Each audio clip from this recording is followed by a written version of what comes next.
Assalamualaikum warahmatullahi wabarakatuh. Alhamdulillahirabbil alamin. Assalatu wassalamu ala nabiyyina Muhammadin wa ala ahli baitihi wa ala azwajihi wa dzurriyyatihi ajmain. Kembali bersama Zulkarnain El-Maduri. Kali ini yang akan saya angkat berkaitan dengan celoteh saudara Zakka ya. Salah satu kontainer Azwaja yang menilai Syekh Nasruddin Albani dari sudut pandang mereka yang memang anti Syekh Nasruddin Albani. Sebenarnya seperti apa sih Syekh Nasruddin Albani? Banyak membuat gerah kelompok-kelompok yang notabene mereka sangat tidak suka. Padahal kalau berbicara guru ke guru ya, dan melihat kenyataan yang terjadi di Indonesia, kalau berbicara sosok-sosok tokoh-tokoh tertentu, siapapun dia itu memang kualitasnya hanya bisa ngomong gitu. Mengarang juga nggak bisa, menulis berantakan gitu. Yang bisa ditulis itu fitnah. Artinya kalau mencari seorang ulama seperti Syekh Nasruddin Albani di Indonesia itu, yang memiliki kemampuan seperti Syekh Nasruddin Albani, tidak ada. Karyanya monumental ya.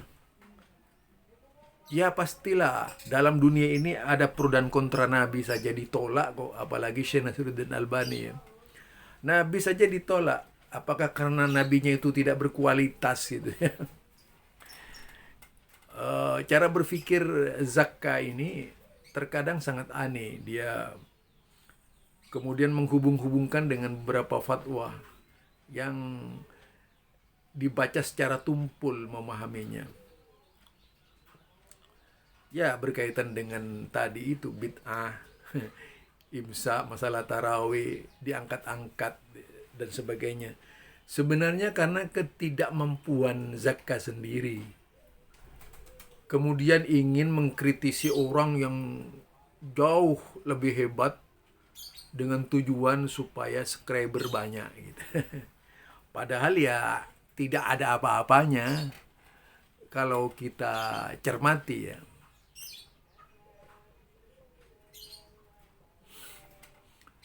Artinya apa yang dilontarkan oleh Zakka itu tidak lebih dari hanya sikap tidak suka saja gitu.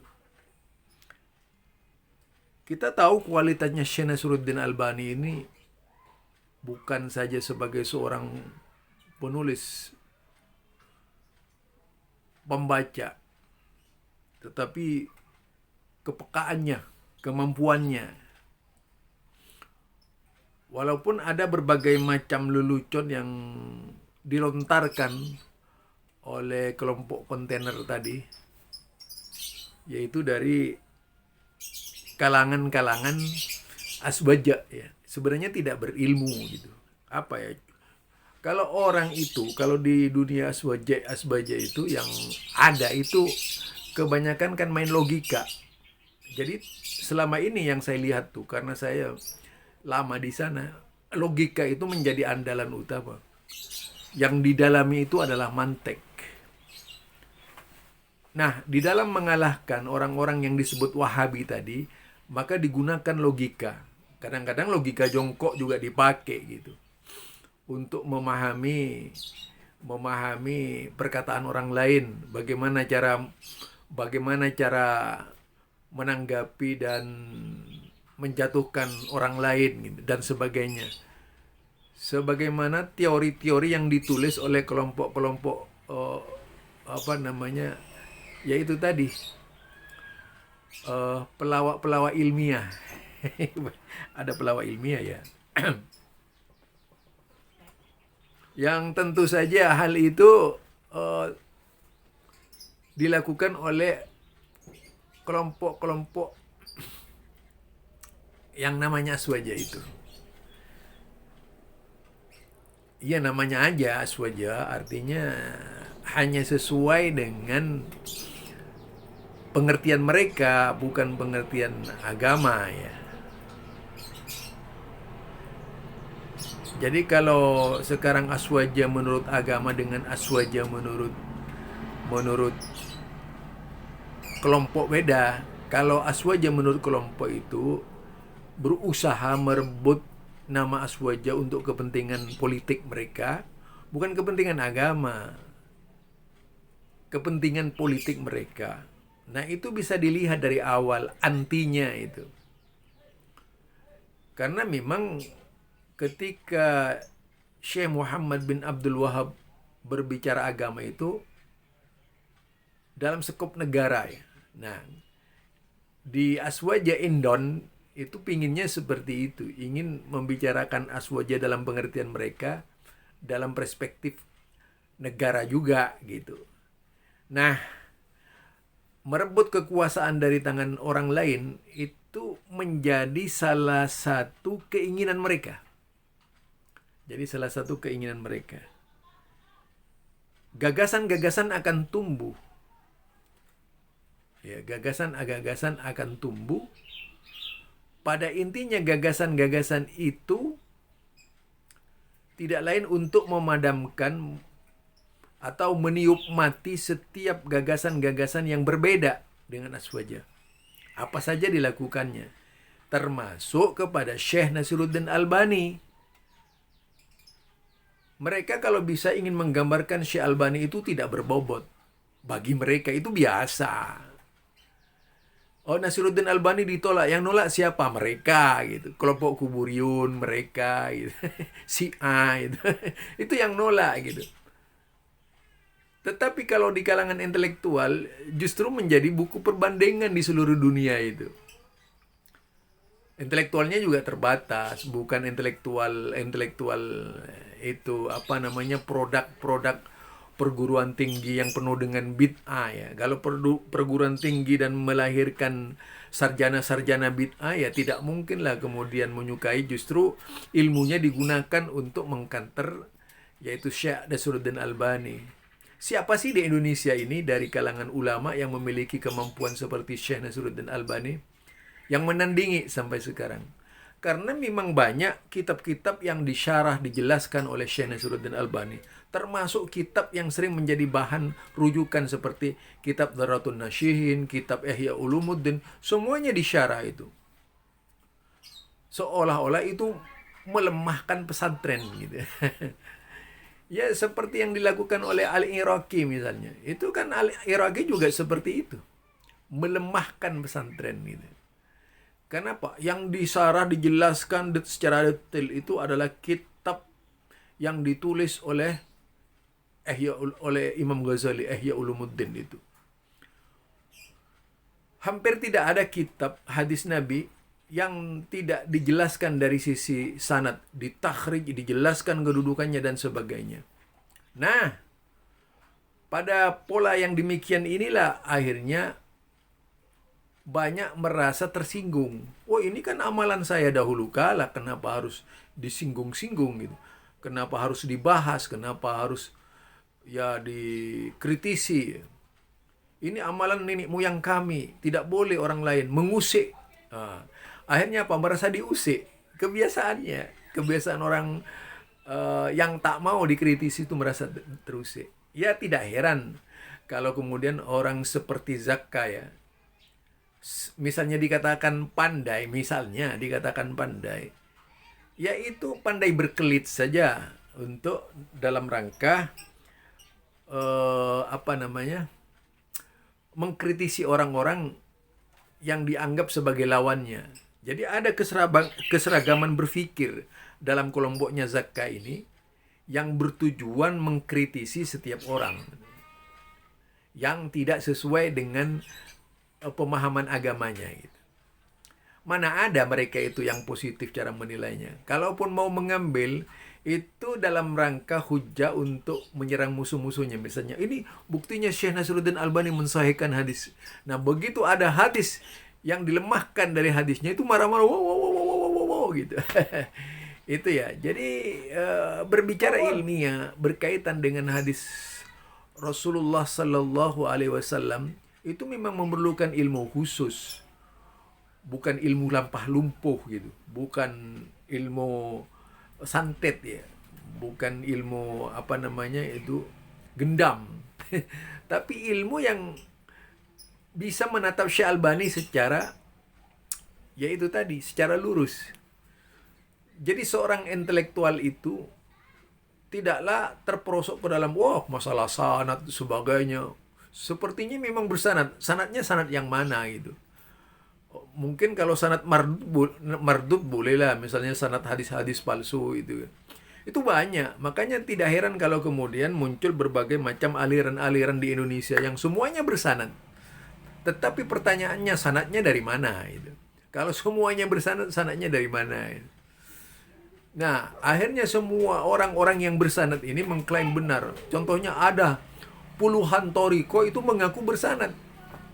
Tiba-tiba mereka serempak mengatakan Wahabi tidak bersanad. Kan lucu itu. Lucu ya.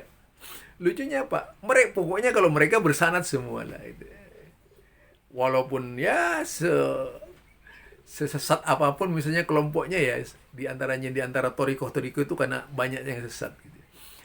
Nah, itu kemudian dikatakan mereka bersanad. Oh, dibuatlah muktabarah dengan berbagai macam alasan, ini orangnya ini. Artinya ngarang-ngarang itu tuh. Jadi pola pengembangan pemikiran anti Wahabi ini beragam macam dia. Jadi ada modusnya. Modusnya tadi itu para kontainer membuat tema-tema yang tujuannya untuk menggambarkan pantas Nasruddin Albani ditolak. Yang nolak siapa? Kan begitu pertanyaannya. Yang nolak mereka, yang anti itu biasa. Ya. Nah, bisa aja banyak yang menolak waktu itu ya. Coba berapa persen umat Nabi Musa, umat Nabi apalagi Syekh Nasruddin Albani gitu. Itu persaingan intelektual menurut saya. Rasa ketidakmampuan orang lain terhadap Syekh Nasruddin Albani dianggap sebagai pesaing. Wah, ini kok tiba-tiba muncul sih gitu. Mengapa harus dari Arab Saudi? Pokoknya kalau dari Arab Saudi itu dikesankan jelek semuanya gitu. Terutama yang mengesankan juga ditanya, siapa yang mengesankan jelek itu ya bisa dibaca sih kelompok mana saja gitu. Itu karena memang ini persaingan gitu, dianggap persaingan, bukan lagi permasalahan benar tidaknya, persaingan. Maka dalam rumus persaingan itu, yang baik bisa jadi buruk gitu, yang buruk bisa jadi baik. Itu persaingan, berbagai macam cara dalam dunia persaingan. Tidak lagi di situ dijelaskan secara ilmu gitu. Tetapi bagaimana mengalahkan pesaingnya itu dengan berbagai macam cara. Lebih-lebih kalau bisa menelanjangi pesaingnya dengan berbagai macam cara.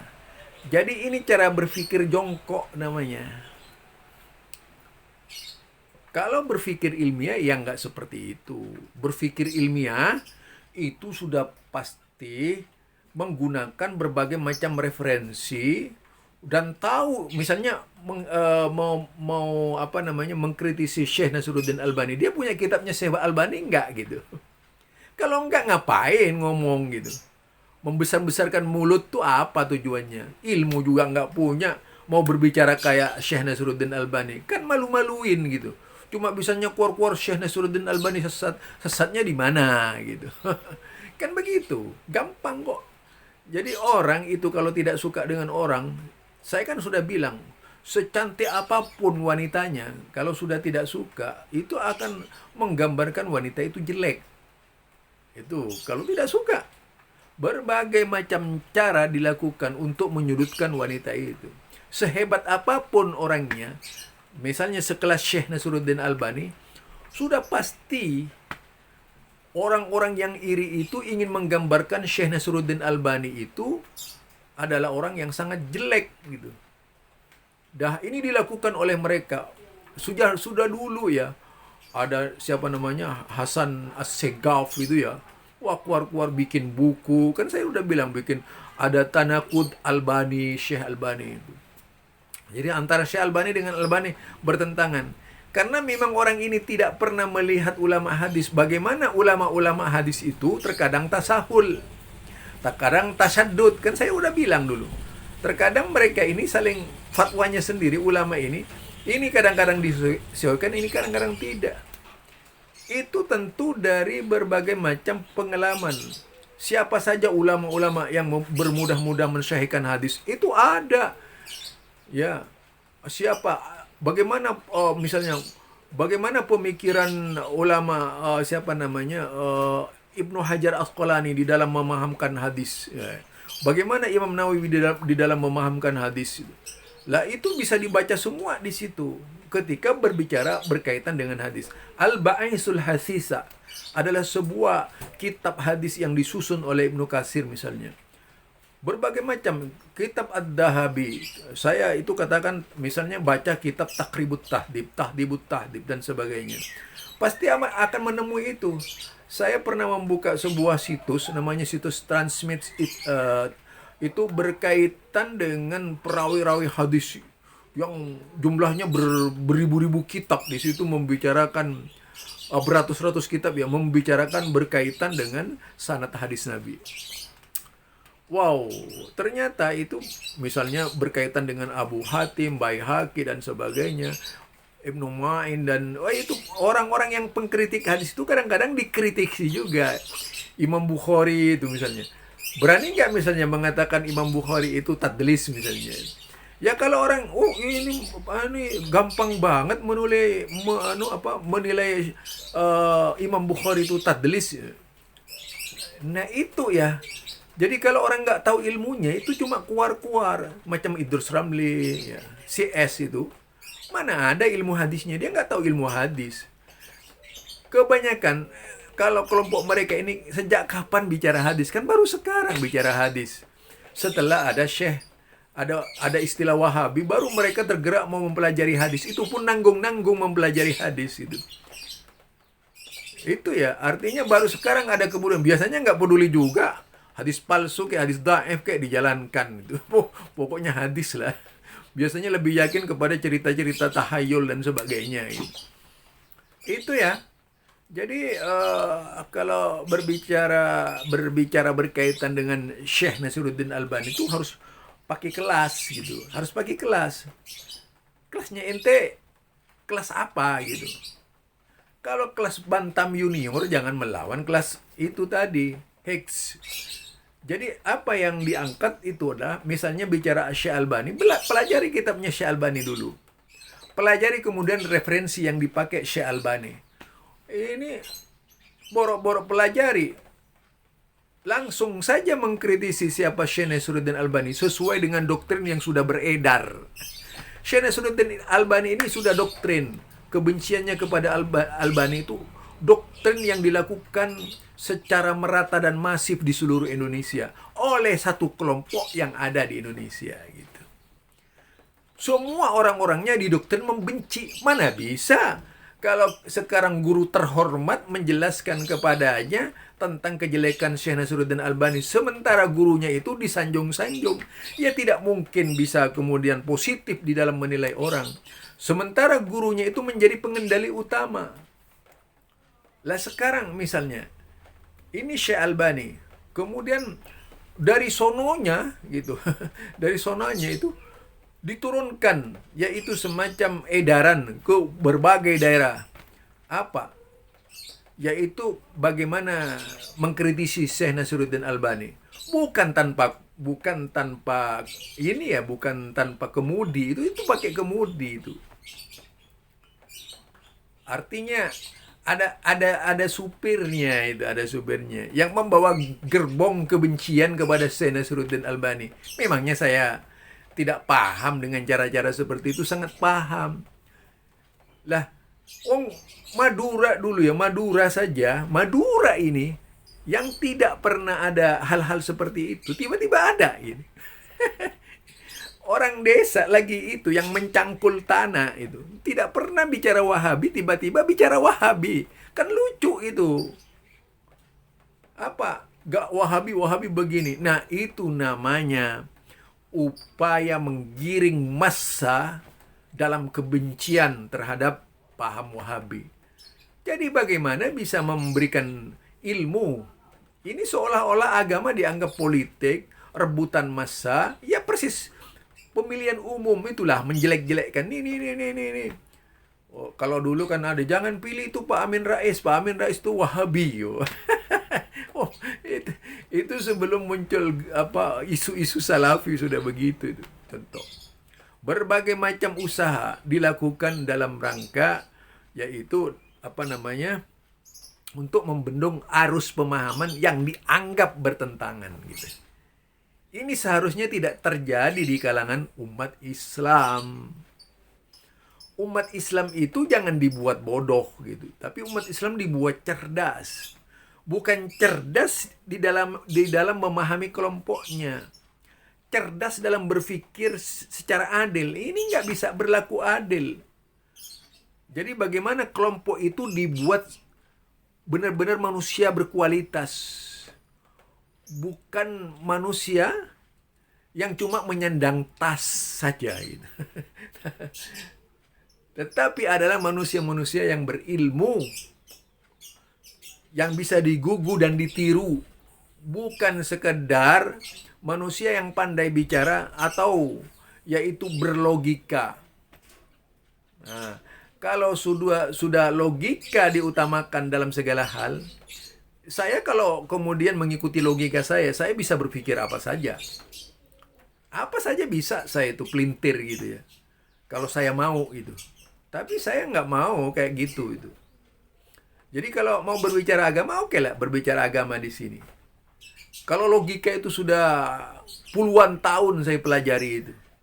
Membolak-balikkan kata-kata. Tetapi kalau digunakan hanya untuk membenci kelompok lain, itu bukan sudah ilmu.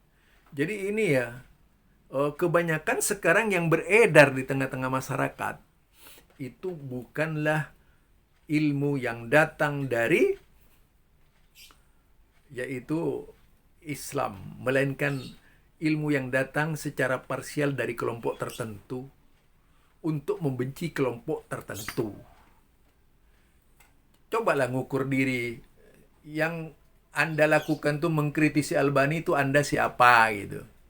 Bercermin muka lah gitu. Kalau punya malu itu. Syekh Albani itu sudah diakui bagaimanapun diakui dunia ya. Kalau tidak ngakui ya cuman yang tak ngakui itu asbaja sini. Kelompok-kelompok ahlul bid'ah di mana saja itu. Ya seperti itu tadi komplotannya siapa Hasan As-Segaf ya, yang ada di mana itu dia orangnya. Nah itu ditawarkan ditebarkan ke seluruh pengikut-pengikutnya di seluruh ya Indonesia, di Malaysia dan sebagainya lah. Nah kemudian tidak ada dakwah lain kecuali yang disampaikan adalah dakwah kebencian. Tidak pernah menggunakan yaitu terminologi perbedaan secara fair itu. Nah, akibatnya karena terminologinya itu parsial, maka menghasilkan juga yaitu kesimpulan yang parsial. Jadilah umat parsial dan suka membuka bikin sial di mana-mana itu akhirnya itu. Ini tentunya bagi kita sekalian yang memang mencintai ilmu, belajarlah agama dengan sebenar-benarnya. Nah, itu pada akhirnya kalau ada permasalahan lagi masalah Syekh Albani itu melakukan penelitian. Saya sering melakukan penelitian berkaitan dengan kitab Silsilah Hadits Dhaifah. Itu melakukan dengan seksama apa? Yang diucapkan Syekh Albani itu saya cek dengan menggunakan parameter kitab-kitab yang dipakai oleh Syekh Albani. Ternyata sangat luar biasa itu. Tetapi kalau cuma baca begini, sudah jangan baca itu kitabnya Syekh Albani. Itu berbahaya. Kalau perlu dibakar gitu. Nah ini kan kerjaan orang bodoh itu. Kalau yang benar, Coba tunjukkan di mana kelemahannya Syekh Albani berdasarkan kitab-kitab referensi yang dipakai oleh Syekh Albani. Itu caranya. Orang kalau mau membuat statement ilmiah, dibaca dulu itu konsep yang pemikiran Syekh Albani ini, dibaca. Itu yang disebut manhaj.